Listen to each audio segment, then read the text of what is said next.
জন্যই তো আমরা বলছি ওনার এখন সরকারে থাকার ওই ক্ষমতা নেই, উনি দিয়ে দিতে পারেন না, ওনার সরকারে থাকার ক্ষমতা নেই, ওনার চলে যাওয়াটাই বাঞ্ছনীয়। अभी टेलर है, बाद में पिक्चर पूरा बाकी है, हम लोग दिखाएंगे क्या क्या कर सकते हैं। আমরা কুকুর কেন, ঘেউ ঘেউ তো উনি করছে আমাদের চেয়ে বেশি। মেলা খেলা সব খরচ করছো। আমরা আমার দাবির পিছনে লড়বো, সেটা যদি ওনার ঘেউ ঘেউ মনে হয় ঘেউ ঘেউ, আমরা তো আমাদের দাবির পক্ষে লড়ছি। সেই জন্যই বলছি যে যারা মনে করছেন শিক্ষক শিক্ষাকর্মী পঞ্চায়েত এবং এদেরকে এই ডিএ এবং পে কমিশন থেকে বাদ দেবেন, সেখানে এই জিনিস হবেই না। বৃহত্তর আন্দোলনে যাব, আন্দোলন কিভাবে করব তার পলিসি আজকের পরে আমরা ঠিক করব। সব পলিসি নিশ্চয়ই নামিয়ে দেবো না, কারণ উনি তো পলিসির ওপর পলিসি নিয়ে নিয়ে মাথার থেকে বের করেন।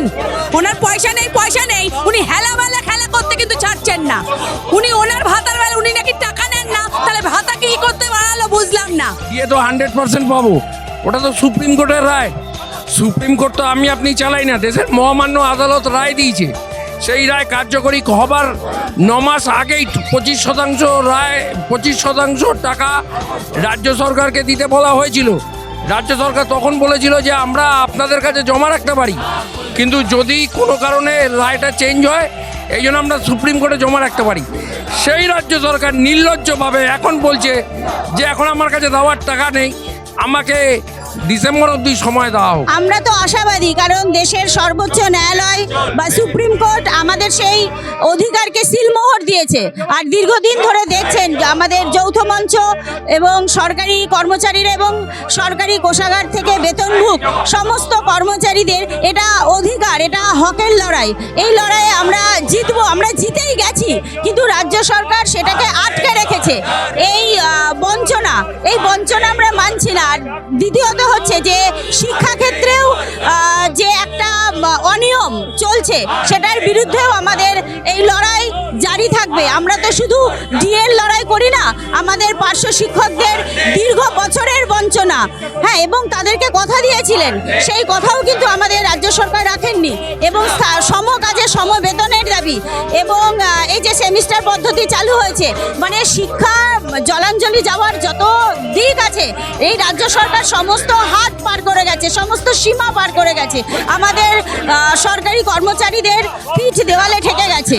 হ্যাঁ, আমরা রাস্তাটাই এখন বেছে নিয়েছি এবং আমাদের অধিকার রাজ্য সরকারকে দিতেই হবে। সুপ্রিম কোর্ট দিয়ে দিয়েছে, রাজ্য সরকার কেন দিচ্ছে না তার জবাব একমাত্র উনিই দিতে পারবেন। তিনি আবার বলছেন প্রায় 10 লক্ষের ওপরে কর্মচারী, শিক্ষক, শিক্ষিকা, পঞ্চায়েত বোর্ড এদের ডিএ দিতে হয়। সুতরাং এই ডিএ দেওয়ার অধিকারে আবার বলার মধ্য দিয়ে, রিপোর্টের মধ্য দিয়ে সংখ্যা চেপে যাচ্ছে, কমিয়ে দিচ্ছে। এই দাবিতেই আজকে আমরা আন্দোলন করতে করতে লাস্টে আমরা 2016 সাল থেকে যে কেস সেটা লড়তে লড়তে আজকে আমরা ধর্মঘটের রাস্তায় গেছি। এবং এই জায়গায় দাঁড়িয়ে আমরা শিক্ষক সমাজ, নিখিলবঙ্গ শিক্ষক সমিতি 106 বছরের সংগঠন, অনেক চড়াই উৎরাইয়ের মধ্য দিয়ে আজকে আমরা এই জায়গায় এসছি। আমার কর্মসূচির মধ্য দিয়ে আমরা নবীনত্বে আছি। সেই জায়গায় দাঁড়িয়ে আমরা বলেছি আজকে একদিনের যে ছাত্রছাত্রীদের, কোমলমতি ছাত্রছাত্রী যাদের আমরা সন্তান সম আমরা পাঠদান করি, তাদের যে ক্ষতি হবে আমরা অতিরিক্ত ক্লাস নিয়ে সেটা ছাত্রছাত্রীদের পুষিয়ে দেব। আরও অনেক কিছু আছে, তার মধ্যে আছে দেখুন এই যে অফিসটা দেখছেন, অফিসে অধিকাংশ হচ্ছে আপনার অস্থায়ী কর্মচারী। এই যে পুলিশ বাহিনী দেখছেন, এখানে অস্থায়ী কর্মচারীতে ভর্তি।